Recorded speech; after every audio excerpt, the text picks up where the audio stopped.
Now we are. Oh, now we are. We have to both stop snuffling. I have to stop. No, I am like Yeah. allergy queen. Yeah, me too. Really bad. And Zyrtec is not helping me right now. Okay, and I want to make sure I'm not close with my mic so we don't have like sniffles. There we go. I'm not close with my mic. I just posted. I forgot. I was like, wait, it's Wednesday. I have to put. Yes, and I already retweeted that as well. Yeah, so auto goes. I think YouTube when I make it public, YouTube auto tweets it out, and then it does. Okay. Yeah, and then when we're done recording, I will put it on the Facebook page. But Robbie inspired a wycwyc Facebook posting. Yes, and had you seen that Arlene Hiddle? I love the interview that she shared. Oh, I did, and I haven't. Yes, I kind of glanced at it, but I haven't had time to reshare. I feel like I'm so falling behind. Like I can't keep up. I know. And before we start our official recording, I have just realized lately that for me, and this may be the wrong way to go about things, but sometimes when I feel like I actually can't imagine how you feel getting back from the conference, but I think, oh gosh, I'm really super behind. I'm just going to start from today and move forward. And it's just, okay, all that stuff back there. Because if it's really important, it's like when sometimes I used to do this all the time. I would delete every single message in my inbox accidentally. And I always had a slew of them. I was thinking I'll respond to you later. And yes, I used to panic and I still panic a little, but sometimes I think, oh, it's a gift. If it's really important, they'll reach back out. Yeah, I haven't got to that point yet. I think I have done that kind of in the past, but yeah, I've given myself permission to go, okay, that's been in my inbox for 4 months. I'm never going to get to it. It's time to just archive it and put it away. And they also haven't reached back out to you about it. Like there's sometimes things with that where I realize, oh my gosh, they're in my inbox with stars and arrows. And I'm just struggling with I really sometimes go, I should just get a job. Just give me a job where I can just show up and get a paycheck at the end of the week. It's so bad. I would never, ever think that every single day. I was telling the child this morning as I walked her to camp, because she said to me out of the blue, I like to say it has something to do with eavesdropping on a conversation between us at some point. Right. What's an entrepreneur? I went into the whole, you create your own thing and it's really fun, but there's no paycheck. And oh my goodness, I thought this Barnes & Noble, just please hire me. I told you, like last week's podcast, I was like, I'll just be a counter girl at a freaking sandwich shop and be done with it. And it's nothing. I mean, I think that sometimes when I say that to people who don't know me well, they think it's looking down and thinking that's easy. I do not. No, it's not. It's more like I'm just tired of the juggling match that is being your own. But and it sounds like you're a big whiny, whatever. Like I understand that. Like I know I'm trying to be the mindful, like let's be grateful that I even have an opportunity to do this kind of thing. But then I'm like, I'm just so tired and drained and like, and it is getting burnt out. Yeah. Amen. Recreating. Okay. I'm super excited. I just got an Instagram. So we're ready to start. I want to start with this Instagram. I won't use her name, but it's hilarious. Okay, and I brought us in last week, so you can bring us in. I feel like you're gonna, and I feel like you're gonna be leading most of this, and I'm just gonna be chiming in, going, I don't get it. Okay, and I know that other one, but in a good way. Like I think it'll be cool because I think it'll be truly like people will either relate to you or me in the best way possible. Like, do you know what I mean? Like, I think it'll be a really good conversation. Only because I really, and again, we'll save it. Okay. I'm ready. We're podcast number 24. Number 24. Right? Okay. And you got to come in singing. I will. Give me the arrows.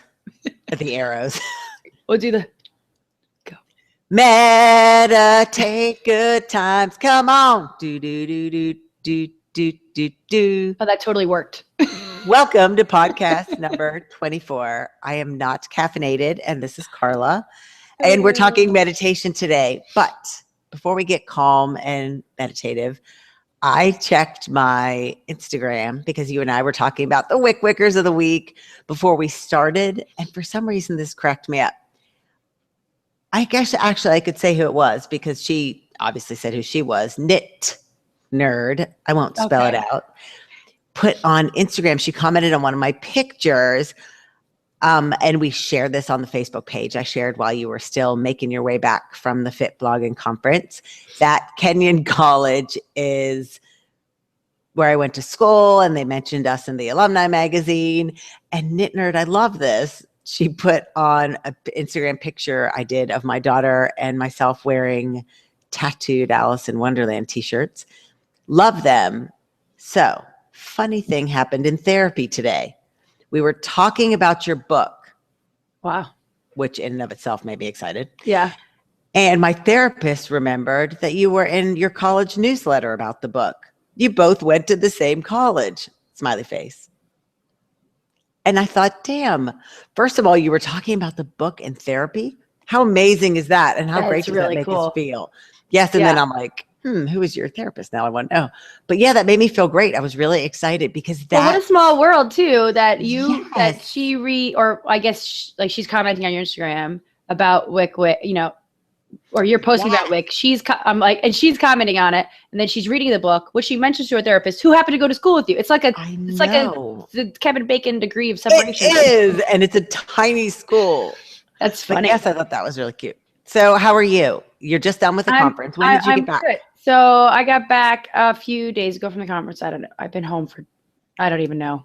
You know what? As much as I don't want to admit that jet lag is a thing, it's totally a thing. Oh, because it's 2 hours for you. And I think it was, I think it was 2 hours. Well, because of my crazy schedule. Like I wake up at 5. So it was funny because while I was there the first few days, I was waking up at 3. Like my body just knew it was 5 East Coast. Yeah. And I was able to like fall back to sleep for an hour or whatever, but I would go running, or I dropped in a few CrossFit gyms because that's one of my things I like to do when I'm traveling. But then when I came home, now I'm finding pre-conference, I didn't need an alarm. I would just wake up, get it, now it's like my alarm goes off and I'm like, holy crap, it's 5:30. And it feels like, it feels like 3:30. And I'm like, why is it so? And it's only a week. I was only gone a week. But what do they say? Because that feels like a long time. Yeah, I mean, that feels like you could adjust. The only other time I've ever experienced jet lag was when I was in Italy with my mom in 2012, because we were gone a week and that was 8 hours difference. And I didn't really anticipate. I was like a zombie for like 4 days when I came. And you could hear it in my voice too. Like my voice is going, my allergies have kicked in. I'm tired. And I'm like, it has to be jet lag. It has to be. I don't know what else to blame. I know. And it's amazing to me that I still have that youthful, I'm indestructible, nothing impacts me. Yes. And then I would fly from Oakland, California to New York City and think, okay, I'm just going to get up at 5. See, now I'm trying to figure this out. If I think I'm getting up at 5 to work out, but when it's 5 o'clock. 2 in East Coast or West Coast? Now I'm confusing myself. But yes, I didn't do it as well as I thought I would. Yeah, I worked with someone who was about 10 years older than me about 5 years ago, if that makes sense. And I remember him saying one time that one of his pet peeves was people who get older and don't acknowledge their age. And at the time I thought, well, that's silly. Isn't it better to be oblivious of your age and kind of just I still think that. And I still do feel that way. But now I think as I get a little bit older, I'm kind of understanding what he's saying, because I don't want to admit that my age is, you know what I mean? And not that I want to use it as an excuse, but I'm like, oh, I am a little bit more tired than I used to be. And I mean, even though I work out so regularly, and I even said it to Ryan today on our walk, I'm like, I work out for anti-aging, but I still feel like I'm aging. Like as I'm huffing and puffing, pulling a wagon with a 40-pound kid in the back up a hill. And I'm like, why is this windy? But that's like world's strongest woman competition stuff. And I often think that you and I make the effort. And as we've talked about a million times, truly, it's the only reason I'm motivated to wycwyc my way to health is aging. Yes. Aging is every year becomes more important. That I think I wouldn't be motivated, but I often think when I feel tired or I'm like, oh, I can't lift this dresser. That surprises me. What if I didn't do anything? I think that's what shocks me. Sometimes given how I feel or whatever, I'm like, and I'm making an effort. It's just, and you know what? Yeah. It's so funny because if you compare to weight loss as a goal, because once you come on the other side of reaching a weight loss goal, and then you realize that your body will never be stagnant, as in you'll never look the same way. So you realize that it really, in a weird way, aesthetic and health goals overall, even like weight training goals or whatever, are moving targets regardless of what they are.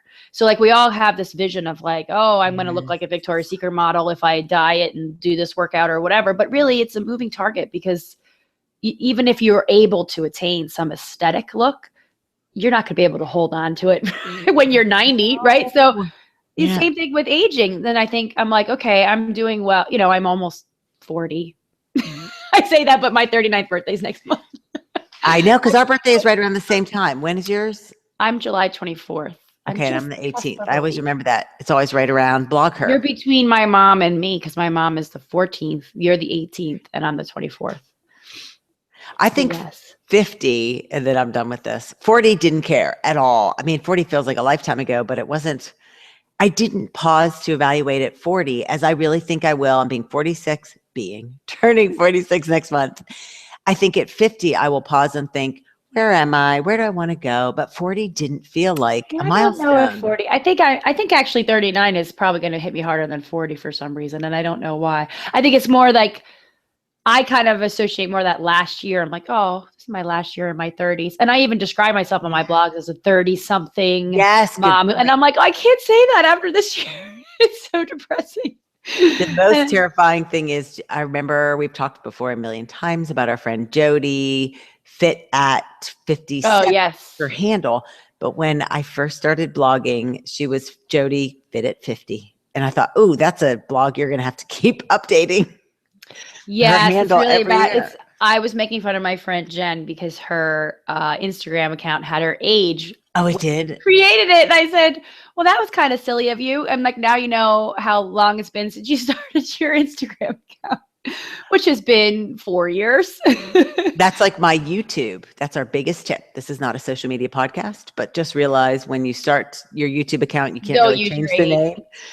Well, and I'm Chicken Bus 2006, which is, I don't even know why. I mean, I know why I picked the Chicken Bus, but not the 2006. I guess it probably said that's taken or it needs to be longer. Right. You just randomly selected. It sounds very professional. If a brand asked me, what is your YouTube channel most professional? It would be Chicken Bus 2006. See, and I've always been boring with my names. I think when I first got my email address in 1995-ish, my school just used first initial, middle initial, last name. Oh, that's and smart. so, and my maiden name is much longer than my married name. And so it was just like the first 4 or 5 of my, and what then once your maiden name? Are we keeping that secret? Yeah, it's Burkhart. It's very German maiden name, which I'm half German, or a quarter German, quarter Irish, and half Italian. It's my mother. After my parents' divorce, I always wanted to change my name to my mom's name so everyone would think I was Italian. That's the side of the family I'm most associated with. But no, I had a really German last name. So my email address at that time was VJ Burke. VJ Burke. Oh, yeah. So everything I did was VJ Burke. And then when I got engaged, I made everything VJ Noon, VJ Noon, VJ Noon. So and boring. I had the childish one and I finally changed it. And now with hindsight, I mean, I clung to that free Yahoo email address for years. That's our other tidbit. Don't do it was like, so I dragged a friend into changing over to Gmail with me because it felt so overwhelming and scary. But I look back now and think, oh my gosh, I pitched for work and on my resume was that like Misfit 08 likes egg beaters, loves Goldendoodles at yahoo.com. Oh so it was funny. Like really long. Yeah, no, I never had a descriptive email. I've always been plain Jane in the email department. Seriously, we should wrap it up now. We've given you 2 tips, the YouTube name tip and email. So are you ready to talk? We are. I'm super excited about this conversation because I think this might be the thing that we are the most different on, or at least our impressions. And I think we're on opposite ends of the spectrums. But I think the funny thing is I think we're the same, but semantics makes us different. Yes. And I found these 2. Yes. Okay. So I found these 2 articles. The first one, I laughed when I sent it to you. And then you said, oh yeah, that article, like way over my head. I felt the same way. But I thought it was interesting. And I kind of liked the title. If nothing else, we can kind of talk about that. But the second one, the different things that we can make more meditative, I think we both kind of come to the same place with that one. So we'll do that one second. Okay. But I am a meditator, not, I laugh because you and I both like Beck's Life, I think is Oh, her yes. handle. Yes. And so I'm more like meditating the way she does, but I do it every morning. I do it before coffee, computer. And I wrote about it once, but I'll never forget my daughter coming downstairs, finding me just sitting on my pillow. She was young, like 4, and trying to understand what I was doing. And the only way I could explain it to her, because this is how it worked for me, was I was trying to make my mind like a blank sheet of paper before I started my day, and it got written all over. I just wanted to kind of be blank. God, all right, I get that. So I think that's what drew me initially. I saw the title for this first article, and I love the title. We're meditating all wrong, says Buddha from Brooklyn. So I guess there's this guy, I'm going to butcher his name, but Lama Surya Das, who calls himself the Buddha from Brooklyn. And he's one of a few Westerners who have been teaching meditation for decades, but he insists that we're doing it all wrong. And for me, more than anything, more even than the fact that Lama Surya Das was born Jeff Miller, the most interesting part of the article was, and I'll read this little snippet, so many people seem to be moving, conditioned by our culture, into self-centered, happiness-seeking, and the use of mindfulness, which you and I talk a lot about. True meditation, he says, generates wisdom and compassion. And this was the snippet which I found really interesting, which may be very disquieting in the short term. So I think the article was interesting and dense, but I thought his point of, when we talk about things like mindful parenting, mindful divorce, that we're trying to be calm and zen about everything, but that we're doing it wrong, that sometimes as we kind of carve this pathway to being zen, it is super noisy in our brain, disquieting, a little bit not stressful.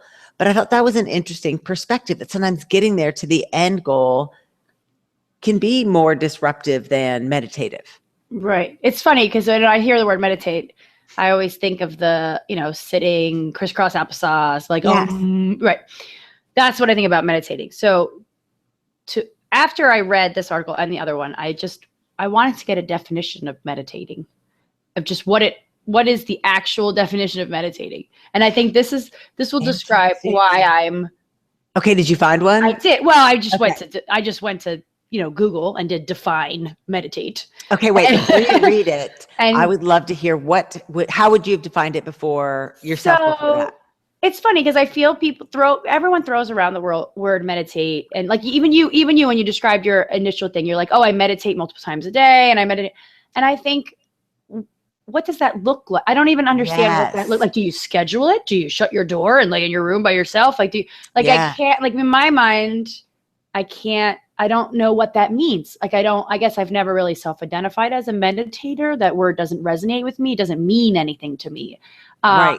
I've been to yoga classes where at the end of the class, you lay in corpse pose and they bring you through some like mental relaxation exercises where they have you think about nothing and all that. So I kind of was meditative time for me ever. Once they say think about nothing, it's like, don't think about broccoli. Yeah, where they say like connect with your breath and feel your toes and imagine the breath going through your body, all those kinds of things. And when I'm in yoga classes, it makes sense to me. I'm like, okay, this is a time where we could just reflect on what we just did or whatever. But that's about the only time I think the word meditating kind of makes sense. Yes. So, but here's what Google defines meditate as. It's a verb to think deeply or focus one's mind for a period of time in silence or with the aid of chanting for religious or spiritual purposes or as a method of relaxation. So, perfect.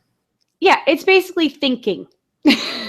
And I think all day. Oh, interesting. Because for me, it is more, you're right. It's more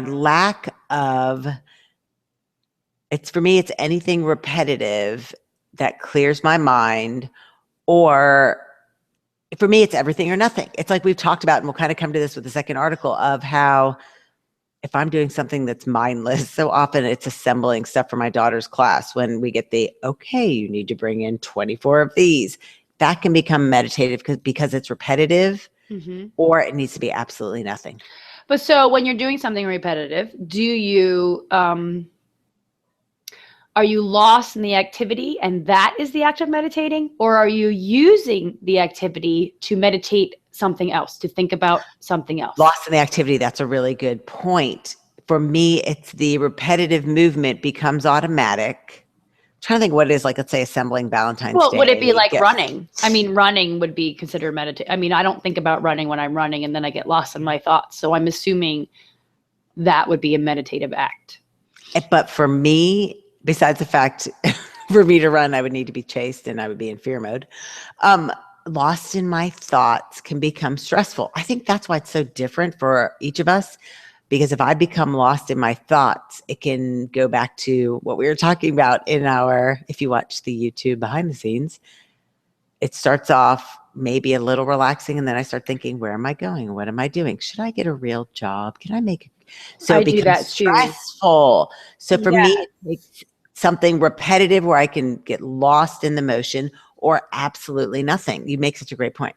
Well, and the definition, like I said, it's thinking deeply or focusing one's mind for a period of time. So I guess maybe this is why people get into like, oh my gosh, like cross stitching or needlework, or where you're distracted. But see, I feel like when I do those kinds of activities, I would never. So I guess maybe I just had a misunderstanding of what meditation was. I never associated those things with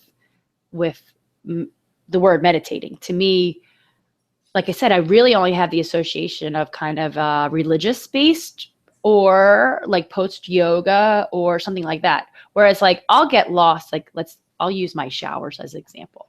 Oh, that's a good one. I will sometimes shout in the shower. I want to be a shower mom. I'm never getting out. Yeah, I am. The shower is like my daily, indulgence. So I'm not going to like, I feel like that's it. I am so grateful and thankful that we have hot running water in my house. Like I talk about this with the kids all the time. I'm like, if I had to give up I could give up almost any modern day convenience. I'll walk outside and use me too in the back. I will cook on open flame. I don't care. I need hot running water in my house. So I'm so grateful that I have it. And I think I really want to enjoy it. But while I'm in the shower, I will get lost in my thoughts. And sometimes I will wash my hair like 3 times because I forgot that I washed my hair because I was thinking so much. So like, is that meditating? I don't know. Well, and that you go meditating. Back to our new friend, the Brooklyn Buddha, because he would tell me, I love this guy, that I was meditating wrong because for me, I really strive to make my brain like a blank sheet of paper and think nothing. But I love that he says kind of what you're saying to an extent of meditation is not trying to find a quiet moment of Zen, which I guess the shower is, apart from the messy, noisy world of work and family and children. But for him, meditation is inviting all of the noise in and finding the quiet inside of it all. It's the quote I used to have in my fridge and I don't any longer about peace is not, being in the middle of this is completely wrong, quiet field with nothing going on, but peace is being in the midst of all the cacophony of life and being able to find that sliver of calm. Right. Well, and I guess it's like almost self-talk. It's like, so if I go and look at the rest of the definition, the other 2 definitions are think deeply or carefully about something. Okay. And plan mentally or consider. So meditate, to me, meditate is one of those fancy words that we use when really all we need to use is the word think. Right. And he's saying yes, meditation isn't some calm, blissed out state, but being meditative, and I think that you definitely already have this, is being at home with every state of mind. So it's carrying that same quality into the stress of the conference. Right. Same quality. And I think because honestly, and this may not be a popular notion either, I was at a panel at Flipboggin and Kia, whom I love, was talking about working on her chanting and her mantra and how she carried that into a really stressful confrontation during the anti-GMO movement in Denver. Right. And that, I think, is what our Brooklyn Buddha would also agree with, that is true meditation, being able to carry that slice of calm into that situation, which is what you do already. See, that to me is a coping skill. Yeah. I mean, again, I don't want, like, I just, like, it's weird because I really feel like, and I don't know if I think maybe I'm the minority, because I feel like everyone that I talk to online or friends, they all throw around that word meditate. Like it's very inherent in the way that they describe what they're doing. And to me, it's, again, it's just semantics. To me, I consciously, like, I've been using that word consciously for a while, which is, I guess, what the Brooklyn, what's this thing again? The Brooklyn Buddha. The Brooklyn Buddha. Yes. The Brooklyn Buddha would say. He's going to be our first guest. Maybe he should be our first guest so he could clarify, although he is very verbose, which is why. And he likes puns. Don't you love puns? I do like puns. My husband is a pun guy. Yes. But I feel like for some reason, when you throw the word meditate in there, and it's funny because Bex and I had this conversation because I told her I don't meditate, and she did one of those, oh my gosh, we can't be friends, jokingly. Yes. And I was like, I don't associate with the word meditate. And I think sometimes forcing people to identify as a meditator, it's uncomfortable for me, and maybe it shouldn't be. Maybe I should. I mean, I don't think it should matter, but at the same time, I feel like I have grown to create my own coping skills, my own way of thinking consciously, my own way of kind of attacking problems in daily life. And because I've done that without defining it as meditation, it's hard for me to retrofit the word meditate into what it is that I do. But I think when I describe kind of how I approach things, problems, thoughts, the way I go through my day to someone like you or to Bex, they're like, oh, well, you are meditating.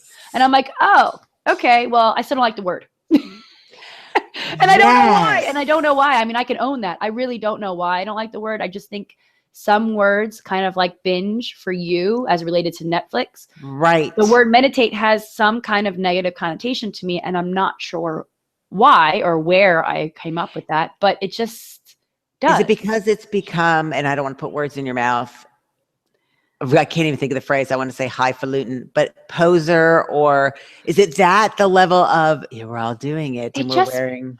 Can I be really honest? Right? Yeah. It just makes my eyes roll. I'm like, oh yeah, let's. Yes. No, I totally. I don't want to be insulting to people who meditate. And that's why it's funny, because when we wrote the chapter in the book about meditation, I was like, you're going to have to take the lead on this, because I get it. And when we wrote it, I love the chapter and it makes sense to me, but it's still something that in my heart of hearts kind of goes, those meditators. And I think for me, it's less meditation. It's more putting the brakes on, because I could easily be up like a puppy. Not so much that I am excited for the day, but it's a little bit, to be honest, can we be honest here? Fear-based, because I think, I need to get up. I need to get to the computer because that child is up at 5:30 no matter what. So I want to put on the brakes. So for me, meditation is almost the wrong word, but I know if I will joke during the day, it's just. Right. And it's funny because I have a little, I can combine this with a little update from our challenge last week.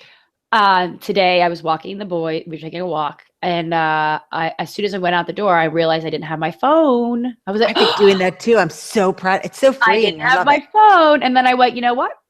It's only a half hour. I'll be fine. And I didn't go back in and get it. But to me, that is slowing myself down. Like, that's not a meditative act. That was a conscious decision where I decided to be present with my kids. And the funny thing was, they talked amongst themselves and I was thinking, which some would probably call meditating, but we were walking. I was pulling, we're abandoning our running stroller for our wagon. We have one of those red rider wagons. So the 4-year-old would sit in there, and I was pulling him behind me, and the 10-year-old, it hurts me to say that. Oh my gosh, I'm back there talking to him. I know, was back there talking to him, and I found myself kind of lost in my thoughts as we were walking to where we were going. And so I guess, again, is that meditating? I guess that's meditating. But in my mind, I was just thinking. I wonder, when I get lost in my thoughts, I tend to ruminate, and it's not positive. But I think that's the difference, is it can be meditative if it's just, oh my gosh, I'm really Yeah, I unwinding. was just going through the day in my Yeah. head, and I was like, oh, I have this to do and that to do and that to do. Okay. And I probably should get started now, but it's all right. It's like I was literally almost like talking myself off a ledge too. Like, and I knew if I had my phone, I would have been checking Oh my it and gosh, reading yeah. emails and then getting more and more stressed. But instead, I kind of like let my brain run through all the things that it is that I needed to do this morning, and then kind of just remind myself that I'll just do one step at a time. I'll wycwyc it and I'll get through the morning. So, I mean, I guess I am a meditator, but I shall still reserve that word for other people for some reason. Well, and that kind of leads into the second article, which I loved, because I think you are meditating, but the article is 5 meditation alternatives for anxiety that don't require sitting still. Because I think for some of us, and this was me for so long, and would it be me if I tried to do it midday? Maybe not. But the act of stopping all activity and just being still produces so much anxiety. We're never going to make it to the meditation. And true gurus, the Brooklyn Buddha, might disagree with that. But I think there are certain personality types that, I mean, I think about my husband being one of them. He's not go, go, go, but he's much more anxiety ridden than I am. I can't see him stopping and sitting without that my husband causing would. more anxiety. You think I'm bad, not associating with the word meditate? I think my husband would be 100 times. Like he'd kind of go, meditate. What the hell does that mean? Like he has that like, yeah, like that doesn't mean anything. I mean, maybe it's just the way we were raised, but it doesn't mean anything to us. Like, doesn't hold that meaning that I think it has for other people. And so like I can kind of see it and know that what I'm doing is that, but I think he's even so much further removed. He'd just be like, whatever, meditate. That doesn't mean And anything. I used to think it was the male female thing until I really started. It's not, it's a personality. Like this in the article, she says, and this is from Huffington Post. Here's the thing. I'm a doer. I like to do things. I'm not a fan of just sitting and being. And this is what made me think of my husband. I want to be up and moving and laughing and jumping and being too loud. And that's exactly why I probably should be meditating. It grounds me in a gentle way, but sometimes I want to do something that grounds me and not sit still. And so I think I know that's why I loved these. And we touch upon some of these in the chapter. Do you have the article up? Or do you want me to read I do. And okay. I really, again, when her intro for this article, I really associated with, because I am also a doer. And I also am learning to accept when I don't need, like, not accept, but I'm also, how do I put this in words? Like trying not to be a doer all the time. Like finding the little pleasures of calmness and just being. Like just that's the best way. Like just being, like just laying on the beach without reading or music or playing or making a And do you find you're better when you're more tired? Because I've noticed recently the just being, not being present, because typically then I'm present with my husband or my child and we're doing stuff together. Right. But the just being, I don't think I have been all that physically exhausted lately. Like I might be for short stints, like 20 minutes, and she and I are at the playground and I'm physically tired after. But I find sometimes it does help me if I'm meditative in the morning and I'm doing all day, because then at the day's end, I am physically exhausted as well. And I find it easier to be. Yes, I am rarely just being. Because even if I have a busy day, I mean, I'm up at 5:30, gym, kids, work, dinner, blah, blah, blah. I mean, we all have the same day. Even at the end of the day, I have a hard time not multitasking while I'm watching TV, or not, like I feel like I wake up and I do and then bed. You know what? The Goldendoodle, having a dog again, has really helped me with that. This is going to make me sound even more weird. But yes, at the end of the day, getting on the couch. And I think it's why people love babies, because if I have oh my gosh, he's now on the edge of the couch. If I have the dog on my lap, for some reason, naturally, instinctively, my breathing begins to match his. Yeah, they say that about pets. Yeah. Yeah, that it's just, then I can be. But once the TV goes on, you're right. Then I grab the phone and I'm also on Twitter. Yeah, I'm like multitasking. And then I start to feel guilty if don't have, like, I did not open my laptop on the entire plane ride home from Denver. So it was a 4-hour flight. And I consciously, mindfully, whatever word you want to use, went, no, I'm not going to write a post right now. I am going So to. what did you do? I watched Love It or List It. Oh, I love that. Yes. I watched 4 episodes back to back of Love It or List It, and I dozed off at the end of each one before I found out if they loved it or listed it. Yes. And so that was the running joke between me and Jet. Like I was like, I saw like 2 episodes. I was really invested, and I dozed off, and then I missed the ending, which was really funny. But yeah, but to do something like that, to literally just take 2 or 3 hours where I'm literally not accomplishing something, whether it's ticking away at my inbox or writing something for a client, or I don't know, deleting spam emails from or spam comments from my blogs, or maintenance work here or there. Like if I'm not accomplishing something, just sit and just be for a few hours is very rare for me. And it makes me more stressed because I feel like I could have used that time to write a post, and then I would have had a post to publish when I got home. But instead I got home and it was 9 o'clock and I was exhausted and I fell asleep. Well, and it's that gift after, I mean, thinking about your challenge from last week, which I've really done and I plan to do all summer, but there would have been a time when it would have stressed me out because I would have immediately, as embarrassing as it is to say this, get home. Let's say it was with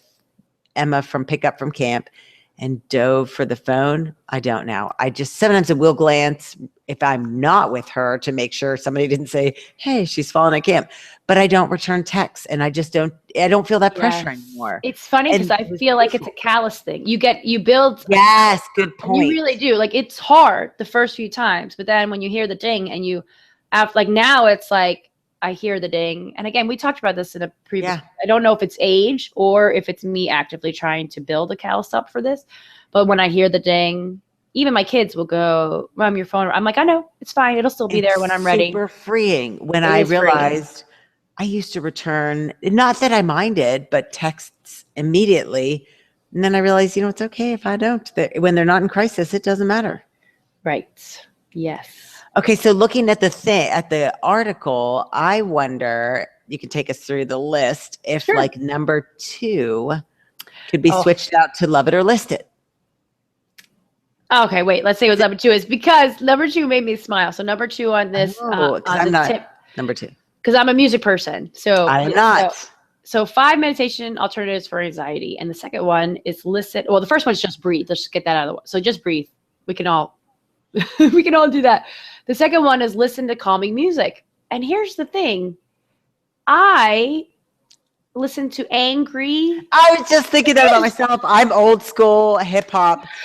Bad words. And I feel like, and there are times when it's not that calming music doesn't calm me. I really do feel the power of music. Like when I'm in a bad mood, I put music on that I like, and it does help me get out of bed. I don't think that anyone could argue that. Like if you really are a person who identifies with music, and music is what's the word I'm looking for? Like driving force for a lot of things. So if I feel like us as a family are dragging and the TV's on and it's a Sunday morning and no one's doing anything, and I'm like, I shut the TV off and I put on music, like dancey, high beat, poppy music, and we start cleaning. When I clean, I listen to music.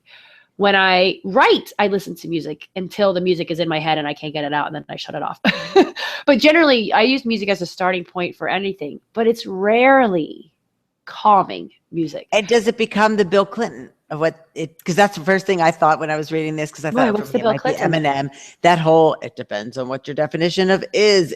Remember when he said that? Yes. And I think that every time, because it depends on what your definition of calming is. Yes, you're right. And music for me in general is calming, regardless of how angry. And when I say angry, I mean, I'm talking to old school angry, like Pantera, System of the Down, Metallica, like crazy stuff that people don't generally anticipate a mom listening to. Yes. And it makes me, I can't explain it. It doesn't make me it just is. Like, it just is. And then I have music and then I'm distracted. My brain is distracted. And then I get lost in the music. And I think some of it is identifying what that is for you. Because for me, it really would not be. I wish I liked classical music. I played so much on the clarinet. I actually like classical music. But jazz I could do. I'm just not I'm not going to put on a symphony. I have done that actually in the past. I haven't done it in a really long time, but I used to do that in my office at school when I would bring the 10-year-old who at the time was 9 months old. And I would set up a station for him in the back of my office with the blanket and toys, and I would play classical music.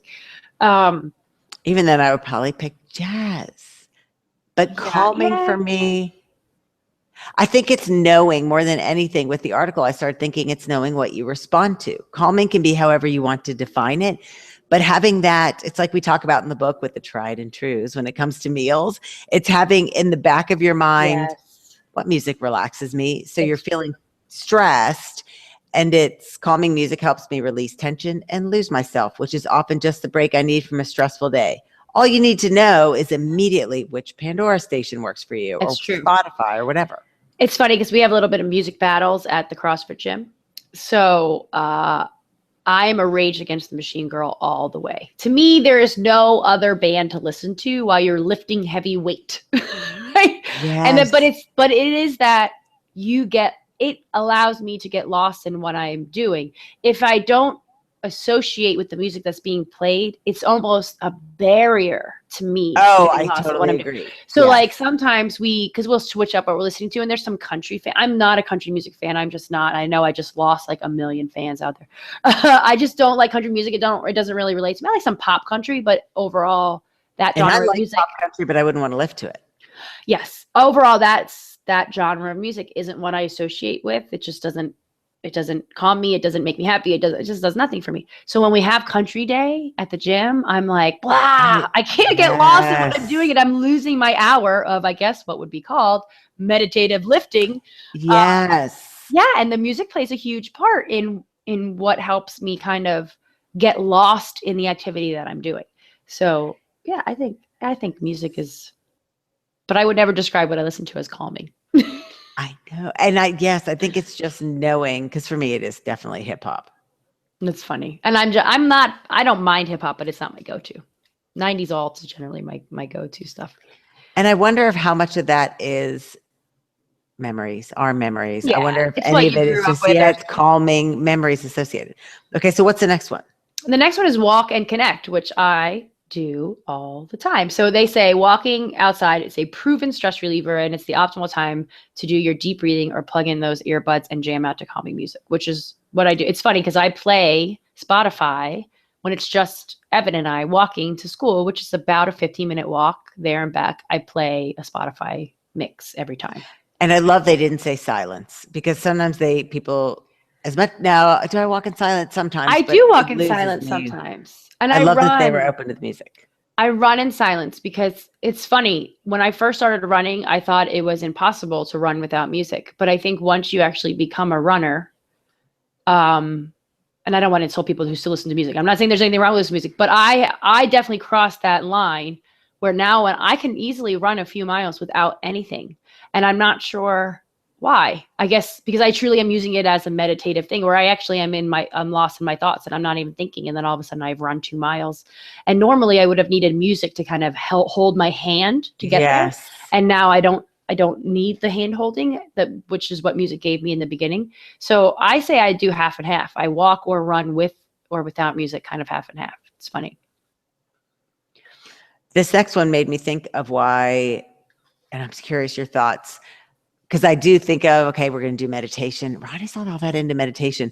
But then I think maybe it's because you do number 4, like every day. Yes. So what's number 4? I think that is your meditation. Journaling, which is and I think we talked about this last week, what I've kind of gotten back to on my blog, which is where I just literally take 30 minutes before I go to bed and share a food journal, talk about whatever I wanted to reflect on that day. So, I mean, generally it's weight related because that's what the blog started as, but I'm even starting to just kind of, I don't know, something usually strikes me through the day. Like I see a sign or I heard someone say something, or I share a lot of like the husband's quote of the day or the 9-year-old's quote of the day, because sometimes things just, do you ever find that you go through your day and something just blurts itself out at you and you catch it? You're like, and it makes you think of something else, or it makes you reflect, or it makes you, And so normally throughout the day, there's one or two things that I just catch. And then at the end of the day, I kind of just reflect on those things, whatever they may be. It could be a photo I took, a quote I read, a statement that my son has said, or. And I think for me, that was the big, when I decided to rebrand and not just be my moniker, but be my name, because so often those things that I was like, oh, and I couldn't get out of my head weren't fitness related. So yes. And I think that is your meditation. Yeah, I do. Right. I even wrote something this morning, and then like we talked about earlier, I probably won't share, but just the act of writing is really meditative, which for me, it's kind of funny because I always associated myself as not being a writer. But the more I write, the more I get out of my head, the more therapeutic it is. And I've been blogging 10 years, and blogging has always, it's therapy. It's my cheap psychologist. Cause I psychoanalyze myself. I self-analyze, and I try to see things from multiple perspectives, and I share those in the written word. I mean, I guess if that's what meditating is, I guess I call that journaling.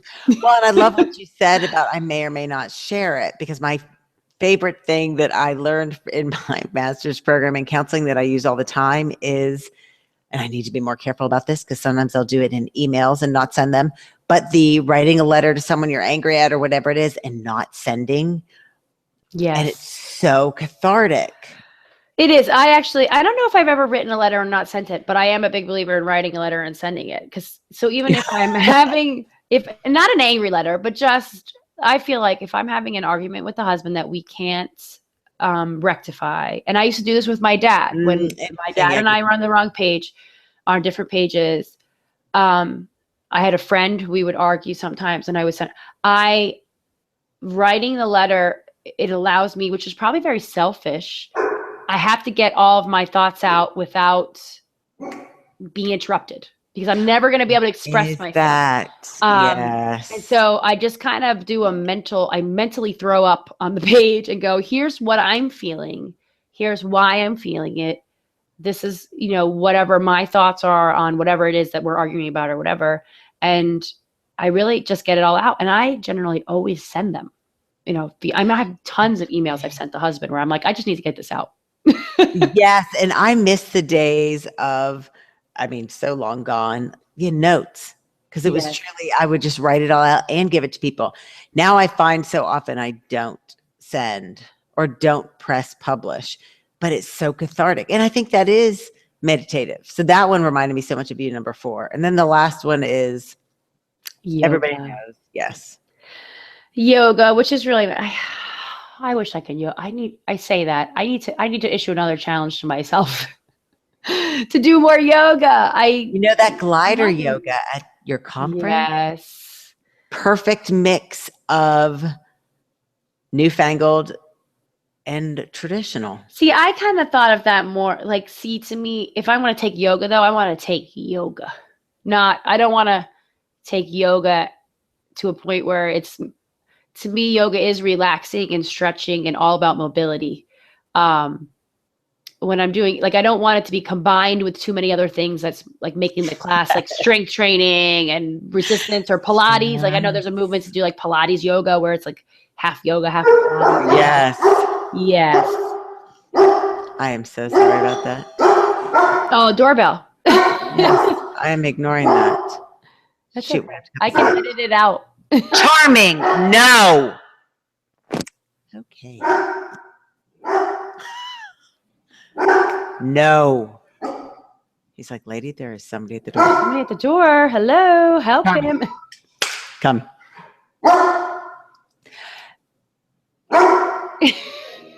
Charming. No.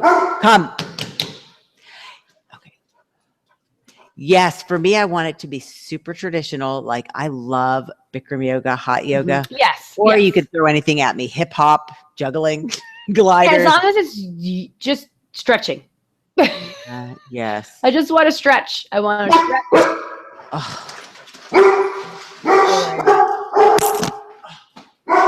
No.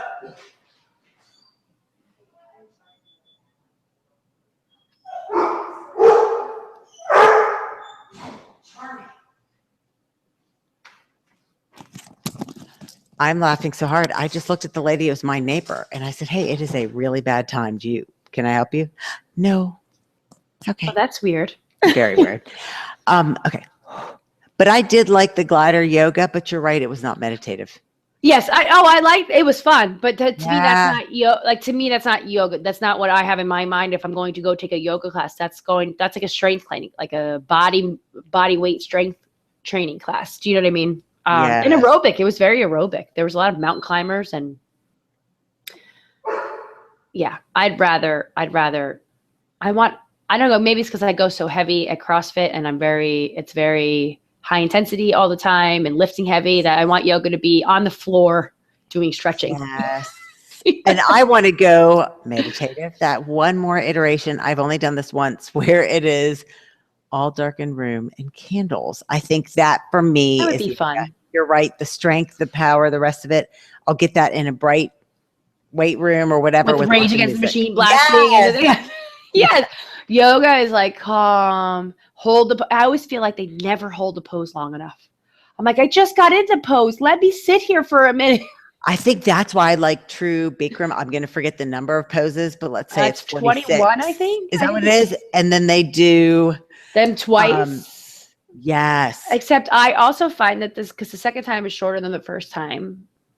By the time we're doing the second pose, I want to do it as long as the first pose. Like, so again, I want to get into a pose and hold it. I want to enjoy that strength. And I'm like, even in Bikram, I feel like it's too fast, but I don't enjoy Bikram until we're on the ground. The standing poses I could do without. The sitting poses, I'm like, yes, we're on the ground. Yes. Because I look at yoga as relaxing more than strength. But I mean, I know people all identify yoga in different ways, but for me, I get my strength through barbells. I want relaxing, stretching mobility when I do yoga. I think this is very interesting. I think we've now decided you do meditate, but it is your walking and your journaling, and that I think that I'm finding more ways through repetitive movement to meditate throughout my day, even though I try to get those 2 minutes in the morning. I'd be curious. We should issue a question. And when we post this, we should ask whether or not people identify themselves as a meditator. I think it would be a really interesting poll. Like, I wonder if I can embed a poll. I will shell. Oh my gosh. Yes. That would be awesome. And we'll do like do you identify? Just really simple. Don't even define it for them. Don't even ask. Just, do you identify as a meditator? Because I will honestly say I would always answer no, even though what I do is apparently meditating. So you're right. I could do yoga every single day and I probably would never identify as a yogi. Same kind of thing. Yes. I write now all the time. I still don't identify as a writer. So yeah, I guess, but I mean, we have a whole chapter on that, don't we? On the whole self-identifying concept. Yes. All right. That's next week. I know. Hold on, let me write that down. Well, I've got my wycwyc of the week. I'm excited about her because it's super basic. And for some reason, actually, I should make myself the wycwyc of the week, but I'll save that one. I'm fearful now because mine is also super basic. So I wanted to you go first. Basic because I start thinking we've done so many interviews and so much talking about what you can, when you can, that I think I'd gotten a little bit away from what she shared, trying athlete. Is that who you have? Nope. Good. Hers was super basic. And I thought, oh yeah, that is all it is. Calf and quad stretches while pumping gas. Wycwyc. Oh yes. Oh, but this is so, and that's it. This is so perfect because of course yours is movement based and mine is food based. Oh my God. Because that is how we self-identify. So mine is Red Star 5, who unfortunately have not come back to fit blogging in a couple of years, and I know, me too. Yes. And so hers, again, very simple, and I think really captures the idea of wycwyc in a way that generally we underestimate. So she just said, Red Star 5, that's her on Twitter, drinking my coffee black instead of with a little cream when I'm out. That's it. Just reducing that, 40 calories, 50 calories. It's so simple. But I sometimes I feel like, and I said this, and I can't remember if I said it in a previous podcast or not, but I put it on my Facebook wall. We don't need all the things all the time. That's my now new mantra. Cause I would go out cause the husband likes to go out to eat, and I would go to Chipotle And I used to always get cheese and guac and all the salsas. And, and I thought, wait, I don't need all this all the time. I could just go I flip-flop between guac and cheese now.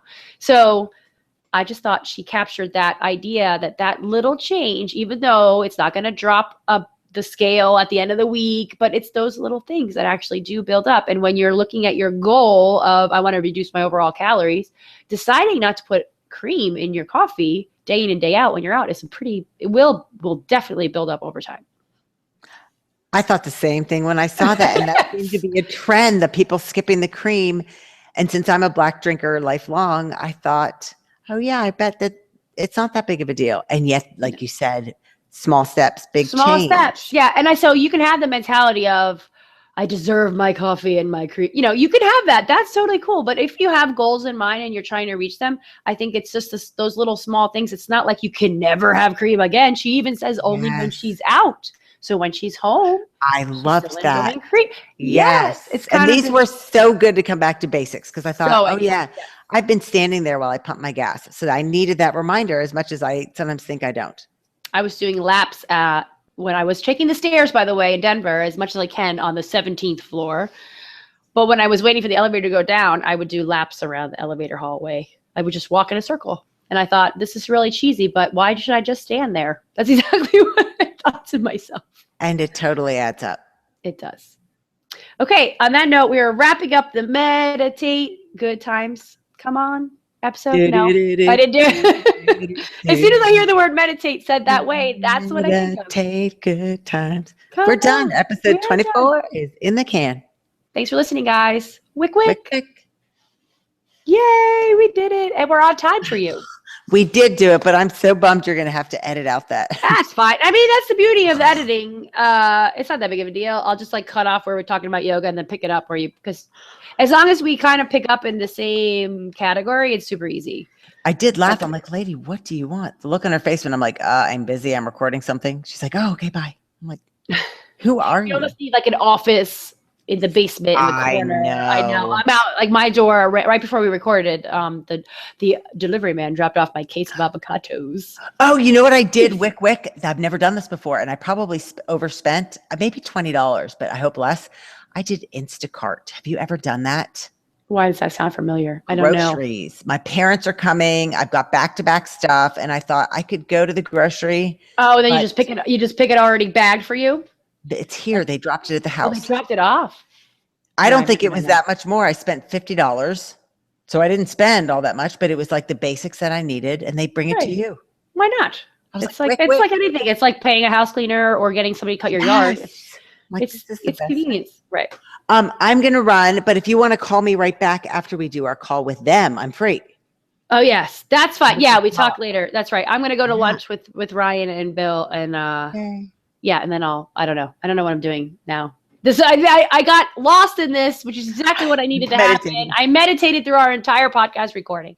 Oh, that's interesting. You got to put that. Okay, call me back then after we talk to them and we will discuss. Okay. I'll talk to you soon. I'm going to write the draft of this and drop it in drafts. Goodbye. Help. Bye. Bye.